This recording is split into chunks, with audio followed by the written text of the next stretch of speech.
বিয়ে হয় একজনের কিন্তু কেনাকাটা থাকে সবার। একজনের বিয়ে থাকলে কেন জানি না সবারই টুকটাক কেনাকাটা হয়েই যায়। তো এটা হচ্ছে বিয়ের পরের পার্ট ছিল। আর আজকে হচ্ছে হলদি নাইট। তো হলদি নাইটে সাজাকুজো করার জন্য একটু মার্কেটে আসলাম কিছু কেনাকাটা করতে। আর এই হোমের মানে ডেকোরেটের জিনিস দেখে ভাই আমার ফ্লাওয়ার দেখলে মাথা ঠিক থাকে না, মনে হয় এটা ওটা সবই কিনে ফেলি। আমি আমার রুম ভর্তি ফ্লাওয়ার নিয়ে চলে আসি। তো প্রত্যেকটা ফ্লাওয়ার অনেক সুন্দর ছিল, লিলি ফুলটা অনেক জোস লাগছে। আর এখানে সানফ্লাওয়ার ছিল। আর সানফ্লাওয়ারটা দেখে তো আমি পুরা মানে মনে হচ্ছে রিয়েল একদম আমার বাসায় নিয়েই চলে আসি সানফ্লাওয়ারটা। তো এদিকে আমি ঘর সাজানোর জিনিসপত্র দেখছিলাম আর অনেক কিছুই ভাবতেছিলাম যে এটা ওটা কিনবো। দেন এখানে ভাইয়ার কাছ থেকে ফাউন্ডেশন নিই, আর ভাইয়াটা আমাদের অনেক পরিচিত ছিল, অনেক আগে থেকে এই ভাইয়ার কাছ থেকে অনেক কেনাকাটা করা হয়।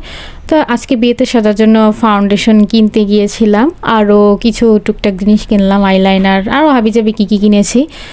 তো বিয়ে বলে কথা, কেনাকাটা না করলে তো আর হয় না। আর আমার কাছে ভাই এমনিতেও টাকা ছিল না, অনেক মায়া লাগতেছিল, টাকা দিয়ে দেওয়া লাগছে।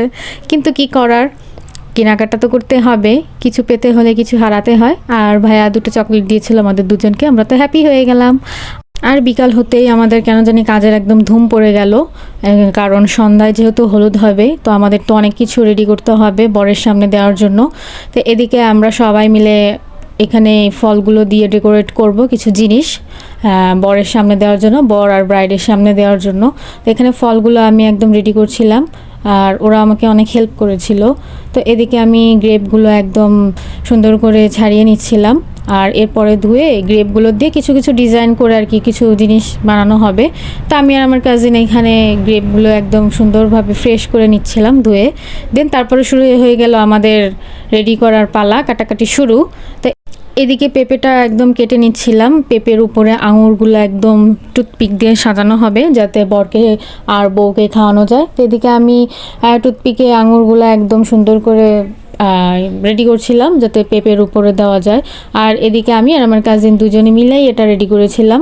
তো এদিকে এই তো সাজিয়ে সাজিয়ে একটা একটা করে রাখছিলাম সিরিয়াল দিয়ে, আগে লালটা দিয়েছি, দেন হচ্ছে গ্রিনটা দিয়েছিলাম যাতে দেখতে সুন্দর লাগে।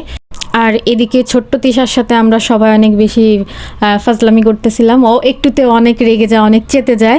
তো ও এখানে ভাত খাচ্ছিল, ও আবার ভাতের সাথে আঙুরও খাচ্ছিল, এটা দেখে আমরা অনেক বেশি হাসাহাসি করতেছিলাম। ও একটু ভোজন রসিক টাইপ, তো ভাতও খাচ্ছে আবার আঙুরও খাচ্ছে, এটা দেখে আমরা অনেক হাসছিলাম ভাই। আর ও অনেক বেশি মানে ওর মুখ চলে একদম ঝগড়ুটে টাইপের, কিন্তু অনেক কিউট।